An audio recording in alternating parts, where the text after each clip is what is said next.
Nagpambuno ang isang security guard at isang menor de edad sa loob ng convenience store sa Puerto Princesa, Palawan. Habang nagkakapisikalan ng dalawa, panay ang mura ng isa pang tila menor de edad din na nakaitim naman t-shirt. Bumuelo pa siyang tila may huhuguting patalim.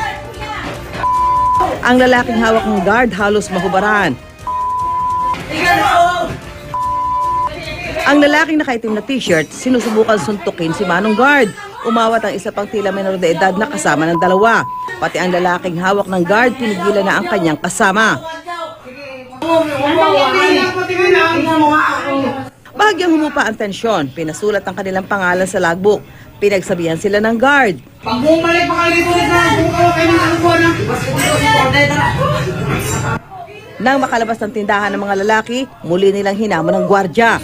Ayon sa uploader, naaktuhang nangungupit ang mga menor de edad. Bago pa man ang insidente, nag-report na ang may-ari ng tindahan tungkol sa mga kabataan tila kaduda-duda ang kilos. Dinampot sila ng mga pulis at itinurn over sa DSWD.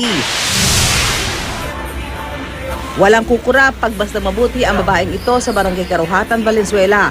Dinikit na niya ang biktima at nakisabay sa mga naglalakad. Walang kamalay-malay ang babae na sa isang iglap, nilalasas na pala ang kanyang bag. Nang makadekwat, patay mali siyang umalis ang suspect. Yun nga lang, nadakip din siya sa operasyon ng barangay. Susan Enriquez, GMA News.